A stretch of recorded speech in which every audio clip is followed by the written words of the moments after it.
Blog Talk Radio. You are listening to Shriekfest Radio. Hello, I'm Denise Gossett, the festival founder and director, and your hostess for the day. Welcome to Shriekfest Radio. So this is the 7th year we've been doing Shriekfest Radio, almost hitting 8 in January. This is show number 197. Yes, I have taken a little bit of time off because we were doing the festivals, but I am back. Let's see. So we had an amazing Shriekfest LA and a wonderful Shriekfest Orlando. And, you know, what's interesting about the two festivals is LA is a lot of horror fans and industry and filmmakers and writers, and the one in Orlando is a couple of filmmakers and mostly just horror fans, which is super cool that we're introducing everyone's talents to that coast as well. Our website is shriekfest.com. We're on Facebook, Twitter, and Instagram. Come say hello. Shriekfest Presents is our every month or every other month screenings of classic horror films. And our next one is Friday, December 13th at midnight at the New Art. We're doing Friday the 13th, and we have guest actor Robbie Morgan coming. She's the one that played Annie. Super excited to have her.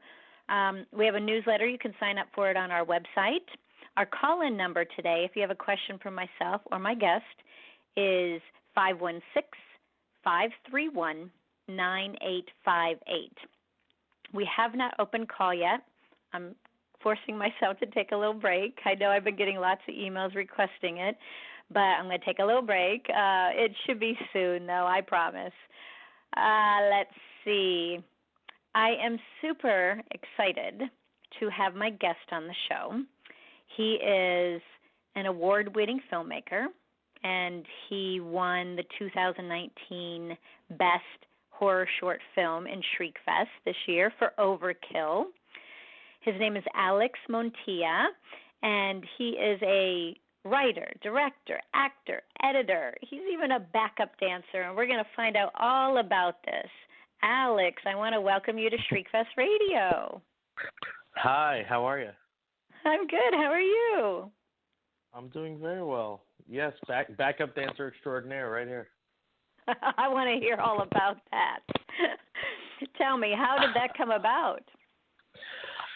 So my father's in the music business, and he was producing shows for Celebrity Cruise Lines, and we were at the facility where they had all their backup dancers training, and it was in Orlando. And it happened to be where, they did a lot of choreography for, like, the Backstreet Boys and all that kind of stuff. And the woman who ran the place just randomly ran in one day and said, I had long hair at the time. She goes, Alex, can you dance? And before I said anything, my mother, who thinks I'm good at everything, just hopped in the room and goes, he's a great dancer. And of course, I was just thinking, like, oh, no, what is she about to get me into? But so it turned out that Weird Al Yankovic was coming to an eBay convention in Orlando. Oh, my gosh. And they needed backup dancers who looked like the Backstreet Boys. And so I had long hair, and I vaguely looked like Howie, I guess. And they had the guy dropped out. And so they needed a last-minute replacement, and I was there. So I became a backup dancer for one day. The only reason I did it was because I loved Weird Al. I grew up loving Weird Al. So I mean, I trained. Well, and what months. a cool story. Oh yeah, it was great. I mean, it was funny though because I would go to rehearsals with all these guys who were trained dancers, and I actually took some dance classes as a kid, but they're all stretching and getting ready, and I was just like watching them and mimicking what they were doing, just like trying to pretend like I knew what I was doing.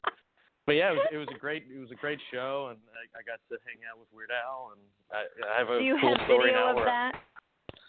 Unfortunately, my dad took video, but it's in the Orlando Convention Center, which is huge, so it's very far away, and so you can barely tell. But I have photos and stuff. But my gosh, I have awesome. good memories. So yeah, speaking of your family, it's a good one on the resume. Yeah. Speaking of your family, they came to Shriekfest Orlando, and I absolutely fell in love with every single one of them. They are wonderful. I am now friends with a bunch of them on Facebook. Oh, good. I'm taking over your family, Alex. That's fine. You can have them. I'm too far anyway. So let's talk about how. Okay, so you've been a backup dancer, Just and once, you've done but we'll acting count it. too. Yeah. So growing up, that was always kind of okay. So I originally wanted to be a stuntman growing up because you remember when they brought back the Mickey Mouse Club, like in the 90s? Yeah. Carrie Russell was on there, and I had a huge crush on Carrie Russell. And she was interviewing a guy who was a stuntman, and I had always kind of had an interest in that because I saw Batman in '89 and was like, oh, I want to be the guy who flies up in the suit. And so I saw her interviewing this stuntman. I was like, I want to do that. And then I found out, stuntmen got hurt a lot, and I didn't like that. So I was like, I'll just act. And so I decided I'm going to be an actor. And so, yeah, I mean, I was pretty lucky when I was in middle school and high school. I booked a bunch of commercials and, did school plays and all that kind of stuff. But around high school time, I started doing the morning announcements, like making the morning announcements. And I kind of liked the process of making them more than being in them.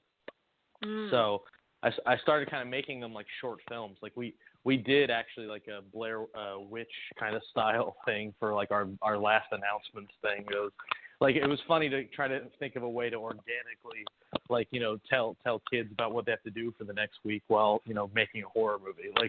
So we would do all sorts of weird little videos like that. And that's kind of how I got to making movies, and then decided I wanted to go direct and went to film school and so on and so forth. Oh, my gosh. Okay, so I know you lived in Miami. Were you born in Miami? I was born in Plantation, Florida, and then lived in Coral Springs, Florida, and then grew up, went to high school and everything in Parkland, Florida. And then, from there I went to college at the University of Miami. So it's all South Florida. It's all pretty close to each other. So you were acting when you were in college? Not as much. I mean, being in a small film school like Miami was, we would all kind of just be in each other's movies just because it was easier. We all understood the process. Sure. So I was in a lot of people's movies. The joke was always that if you needed someone to make out with a girl, to call me. I don't know why, but I was always typecast. I can show you every college movie I'm in, I'm just making out with a girl. You're kidding. I don't know why. I really don't know why. I mean, I was better looking. I was young and studly, I guess. Maybe that's why. But I don't know what happened. That is great. So then you go to film school, and did you move right out to LA, or did you take a little time off? What did you do? So I stayed a little longer in college. I stayed an extra semester to get another minor, just because I only needed like a couple of extra credits. So now I could have 3 degrees to be unemployed. It was worth it. And so I stayed an extra semester, and then I moved. So I graduated in December, mid-December, moved home for a couple of weeks, and then came out to LA January 15th of 2009. Ooh. So I was out here pretty much right after graduation. Perfect. So I've been here 10 years. Crazy. Did you like it? Los Angeles? Yeah. No. At first. I know, right? Well, I still don't really, to be honest. People get mad when I say that, but I don't mind. Some of the weather's not bad, and sure. There's, what everyone says is, oh, you can go to the mountains and then go to the beach. It's yeah, okay, that's cool, but the industry stuff is hard, and I'm currently looking for a new apartment, and it's just mind-boggling that they're yeah, you need your own refrigerator and no air conditioning, and but they're still charging so much. There's so many weird things here that it's just the comedian Adam Carolla. Mm-hmm. He has a bit where he talks about the California is like the attractive girl in high school who doesn't need to put in a lot of work to kind of get all the attention. And it's kind of true. Everyone just moves here for weather and stuff, so that they're willing to look past how horrible a lot of the city is. Right, and and now it's gotten worse. Oh yeah. It's we have, not better. it's It's getting worse. I mean, the homeless, the pollution, the trash everywhere. It is heartbreaking. typhus. Yeah, yeah, it is. We're bringing back medieval diseases because Jenny McCarthy tells us not to vaccinate our kids. Oh, God. Yeah, but isn't that starting in the homeless or something?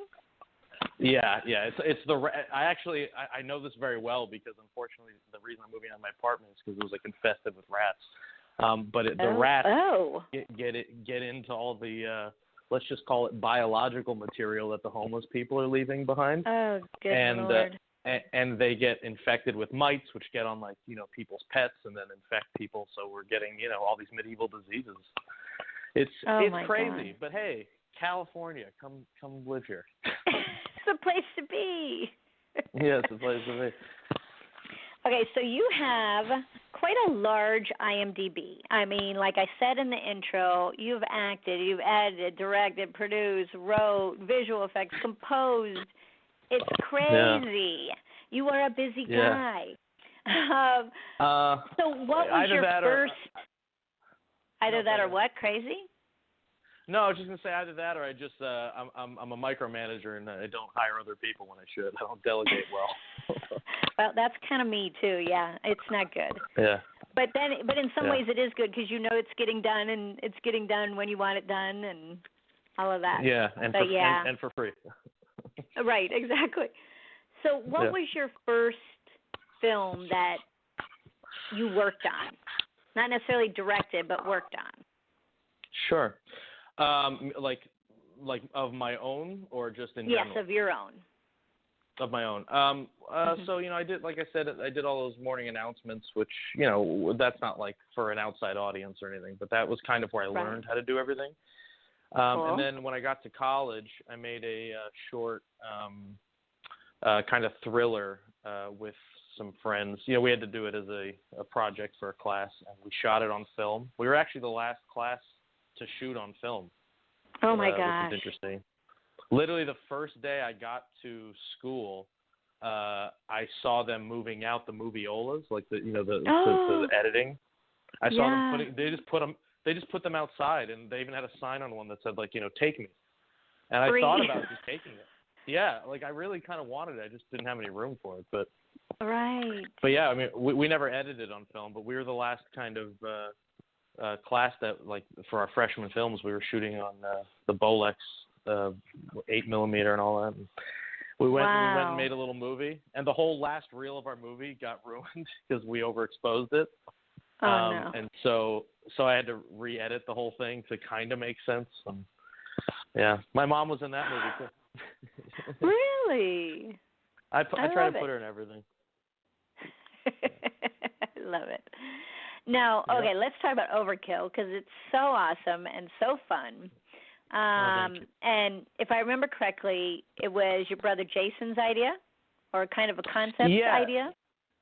Right, yeah. So I had another short film called Cheat Day, and it was playing a festival, which actually is at the same venue, where the Wayne Dench Theater, where you do OverKill, where you do Shriekfest in Orlando. Really? Yeah, and so we were at that theater watching my other film, and he, I don't remember what happened. He went to the bathroom and then just came back. Goes, your next movie should be about a killer, one of those horror movie guys who just doesn't die. And that's kind of all he said. And it kind of just sat in my head for a little bit, and I went and wrote it. And this was 2012, and so I went and wrote a version of it and started showing it to people and seeing what they thought, and got some pretty good feedback. But for the most part, everyone said, "Oh, this will be way too expensive. You'll never be able to do this." And so I dialed back the script a little bit, but not much. And same thing, I went to anyone about doing the effects. They're like, "Oh, the effects alone will cost you, $15,000 and so on and so forth." And so that's part of the reason why it took me so long to get it made, is I just had to try to find the people who could do it for a decent budget, and then, just ask favors. And it took about 3 years from start to finish of pre-production to post. So, but yeah, I wrote it 7 years ago, which is crazy. Wow. For a short film. Had you done horror before this one? Not really. We did. I did that thriller movie in college, and when we were in high school, we made little kind of like parody horror movies, but I've always liked like slasher movies. I'm not big into the supernatural horror stuff, but I've always appreciated them. But I've always mostly done comedy stuff. So for me, I mean, OverKill is still a comedy. It's just kind of set in the world of a slasher movie. So sure. Do you think you will do another horror film? Yeah, I'd love to. I mean, because I've gotten some attention from this, which is incredible. People are asking if I have an idea for a feature version of it, and so I came up with something I've been kind of working on. But I mean, I have ideas for horror movies for sure. So, I think it's definitely in the cards. Oh, a feature version would be fun. Yeah, I think it would just have to be a little different because for those who haven't seen it, the whole kind of gimmick of the movie is that the killer just won't die, and it becomes kind of a Looney Tunes cartoon, which is fun for a 15-minute short. But I think you do a 90-minute movie of that, it's just like, okay, it'll actually be overkill. Like, we get it. Right. So. You'd have to have something else. And I think I came up with something else, so we'll figure it out. Oh, good. Yay. But still kind of sticking true to what it is. Yes. I mean, so kind of the first half of the movie is kind of making fun of the woke PC culture and kind of putting them into the slasher movie genre, which I think is kind of an interesting idea. Which my producer Kyle is kind of the one who put that in my head. And so I think the feature would be kind of playing with that. And then, I'd still have something at the end where he won't die and all that. But I think as opposed to making that the entire movie, I think have that be kind of an element of it. So cool. Now, how long did it take you guys to shoot it? So we shot in, I believe it was September of 2017. We shot 3 days. Or 3 nights, which I've never just shot all nights before. That was crazy. It's hard, isn't it? Yeah. I mean, it's not even that it's hard. It was more just like, wow, I thought there was a lot more nighttime than this. Right. It went by so fast. I couldn't believe how quickly the sun came up every day. So we did 3 nights, and on the third night, I knew I had to skip. I mean, you've seen the movie, the whole fire poker scene in the house. We didn't shoot any of that, and we also didn't shoot the ending.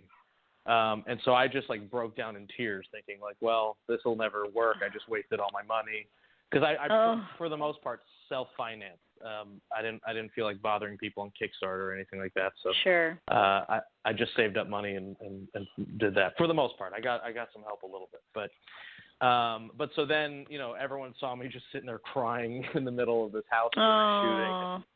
Yeah, it was not my proudest moment, but my whole crew was amazing. They're like, whatever you need, we'll come back. We'll finish this. Let's just schedule a time to finish this. So, so we came back in July and shot basically 1.5 nights. Just and we went and shot the whole fire poker scene. We shot the ending. And then also at that point, because I'm the editor of the movie also, I was able to get some inserts and stuff that we needed because, I was able to see what was missing. Sure. So there's like there's a lot of reshoots in there that happened a couple months later that thankfully are pretty seamless. So you can't even really tell, but yeah. Your actors were great. Did you hold casting or did you know these people already? So the lead actor, Amy, is a friend of a friend, and I saw her in his short film and thought she was really good. She's South African. She was actually in South Africa at the time, and so she just sent me a video. I just had her do an audition with. It was funny because her mother was reading all the lines of the boyfriend, and I was so embarrassed. I was like, oh no, her mother's like, this over sexualized like guy in his 20s. I was like, oh, I'm so sorry, but she was great. It. So I cast her based on that video. I held a casting for the boyfriend because that was originally supposed to be my friend, but he couldn't make it. So I held a casting for him. That's where I found Mike, and I held a casting for the blonde party girl. That's where I found Tristan. She's great. And then the other two guys, Bud, the guy in the Dolphins jersey, is a friend of mine from my flag football team. And I just knew he'd be great because that's kind of just how he talks. Oh, that's hilarious. Like he just has that funny cadence, and everything he says is hysterical to me. So, but then the other two guys are friends of Amy's. I actually never saw them or met them or anything until the day we shot. So. Oh wow. Now, so what are you working on now? Anything? Or you kind of take a break, or what's going on? Hold on, sorry, 1 second. And then the most important person in the movie, the killer, was my college roommate. Oh, you're kidding! He's not an actor at all. I've put him in stuff before just because he's gigantic. He's 6'9". So did he move out to LA with you then? No, so we were roommates in college, and then a lot of his family was out in Orange County in Pasadena, so he lived out here for a little bit. But at that point, when we shot the movie, he was already back in Chicago, so he flew out specifically just to do the movie. I wrote it with him in mind because I know he's big, tall dude. Cool. And I told him to watch all the Friday the 13th movies to see how he moves, how Jason moves. I love it. He just mimicked that. Yeah. Sorry. And then to answer your question. So yeah, I'm working on a bunch of stuff. I'm doing a lot of writing because I think that's an easy, tactile way to get something made. You see what it is. It's hard to just walk around and be like, hire me as a director. I can direct. Right. So I've been writing a lot, and then I'm in post-production, kind of. Well, okay. So a friend of mine had an idea for a short film, and we've been shooting it kind of Curb Your Enthusiasm style, where we're just kind of improvising a movie. Oh, wow. And we've been doing that over the course of the last year and a half. And it's about a guy who does Foley, so he does sound effects for adult films. So a friend of mine is in that industry, and he actually got us to go to the AVN Awards, which is like the Oscars for adult films. And so we kind of did it. We did it Borat style, where no one else knew that it was a joke, and we were just interviewing people about this guy, and then we were having them answer questions and talk to him. We went up to people and we're like, "You don't remember him? You worked with him. He did one of your movies." And oh my God. Yeah, so we've been shooting that for the last year and a half. We need to finish that, but it's turning out pretty fun so far, and so I'm quietly finishing that. Great, I love it. Yeah. That one won't be playing your festival. No, I'm sure it won't. You may not find any festival, depending on how vulgar it gets. No, it's pretty PG-13, surprisingly. Oh, okay. Part of the charm we decided was it should be kind of pretty sweet. So the tone we're taking is not too R-rated. Good. Well, that is pretty exciting. Now, OverKill has some interesting comments and things in it. Were you concerned, oh my gosh, my mom's going to see this? A little, actually. It's nothing that's it's nothing too obscene or anything like that. But no. My mom is Mary Poppins. I've never heard her say a curse word. I think I heard her say jackass once, but I think she was talking about a donkey. So I'm concerned with anything I make, just because she's very wholesome and sweet, and she's gonna watch this and think my baby boy made this, But right. I warned her beforehand, because I think more than content or language, I think what was gonna freak her out was the horror stuff, because she's a wimp. She covers her eyes in movies and all. Yeah, that how stuff, did she do? She seemed like she survived the block. Well, so she had. You mean with the entire block? That's actually a really good question. I'm sure she covered her eyes for 90% of it. I actually got a chance to show her my movie before she went, because I wanted her to know where to cover her eyes and all that. Oh, good. And so, but I also kind of warned her, because I said, I've seen the movies you're about to see, and here's where you need to be worried, here's where you don't, Because the thing that bothers me is, it's all fake. Why are you covering your eyes, Mom? But she'll do it even if there's a tense moment. If there's no violence or anything, she'll still just cover her eyes. And so I tried to give her I was like, oh, for this movie, you'll be tense, but no violence, so you're fine. I tried to give her the whole rundown. Right. Well, I try to do that with my mom, and then inevitably I will forget about something, and she'll come out and go, why did you have me watch that one? I'm like, oh, Whoops. Sorry. Sorry, Mom. Yeah, sorry. Before we run out of time, where can people find you? Do you have a website? Are you on Twitter, Facebook, Instagram? Yeah, all of the above. I believe AK Montilla on everything. So AKMONTILLA. And then my website is akmontilla.com. Excellent. Well, that makes it easy. Check me out. Yeah. Now, nice and easy. just a random question. What do you like to eat when you go to the movies? Ooh, popcorn for sure. Popcorn. And then my favorite candy any other is special treat? Bunch of Crunch. I love Bunch of Crunch. Bunch of Crunch. Wow. Yeah. I've never heard that one. That's a good one. Maybe a white cherry icy. I don't know. Oh, okay. It's funny because if I eat too much of that stuff nowadays, I just fall asleep. So I'll miss the movie. Yeah, that's starting to happen to me. I'll do popcorn and that's kind of it. Yeah. Now, I usually ask what's your support system like, but I met your family, so I know it's amazing. Yeah. Yes, it is. Yeah, they're very supportive. They're texting me right now, actually. So, hello, family. Really? Thank you for listening. Yes. Yeah, actually, I should correct something because I have a really bad memory, so I'm sure this is accurate. What? But my brother said, for the record, I said way more than a killer that doesn't die. So apparently, he said more than that. I don't remember very well, so I apologize. Oh. Jason, we'll just have to have you on, and you can explain the whole story. That's right. Alex's memory is going. Yeah, my memory's terrible, and now he just texted me, ha, ha, ha, ha. He didn't know he was going to end up on the air. No, I'm sure not. Uh-oh, we have a number. We have someone on the line. Uh-oh. Hello, welcome to Shriekfest Radio. Who's this? This is his father. Oh, it's my dad. I love it. How are you? I just want to correct a few things here. No. Keep things straight. Dad, watch your language. Let's start there. Listen, I've already met Denise. Okay, I've already met Denise, and she put the move on me. So let's get that out of the way.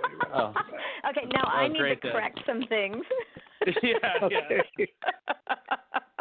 No, I actually wanted to tell Denise that I love her spirit and I love her enthusiasm. Even though we didn't have a big turnout in Orlando, she was and her whole team were exceptionally professional, and they were accommodating and enthusiastic about all the movies, and even if I might say especially yours, but I just wanted to thank her for that publicly because I thought that you did a great job, Thank you so much. I appreciate that. And it was so lovely meeting you guys, truly. Absolutely. We loved meeting you. We knew your name and we knew your face from the first time we were there with Cheat Day. So I'll let you guys continue the interview. I don't want to interrupt. I just wanted to jump in because since nobody else was calling. It was great talking to you. I wanted to Thanks, make it. Dad. This isn't embarrassing at all. No, it's not. Get over it. Love you too. Bye, Dad. We have a family affair on Shriekfest Radio. I love it. That is wonderful. Yeah. You're getting texts correcting you. You're getting call-ins to correct you. Well, now I need to correct him because he knows you from all my posts, not from Cheat Day. But anyway. No, I know. I figured that's what it was. We just let it roll. Just let it roll. Right. Dad he's is old. a great guy. Sure. All right, so we have about 40 seconds left. Anything you have to tell the world? Oh, man. Hire me? Let's start there we go. Hire Alex. He's amazing. He can cut your costs because he knows how to do it all. That's true, yeah. Yes. Lexi Alexander, the woman who directed Green Street Hooligans and Punisher Warzone, I had lunch or I had dinner with her once, and she she called me the next Robert Rodriguez because she looked at my IMDb. She's like, you do everything. So I'll take it. Exactly. Hey, take that compliment and run with it. I will. I think it's because we're both Latin, but still, I'll take it. Right, exactly. But who cares? Thank you so much, Alex, for coming on the show. Really great chatting and learning more about you, especially the backup dancing thing. That's right. Thank you. And again, like my father said, to echo his statements, thank you so much for all the enthusiasm and support, and this has been great. And it's my first horror festival, but I'm sure it won't be my last. And I can't thank you enough for the experience. It's been phenomenal. All right. Thank you, Alex. You have a great rest of your day. Thanks. You too. Bye. All right. Bye-bye.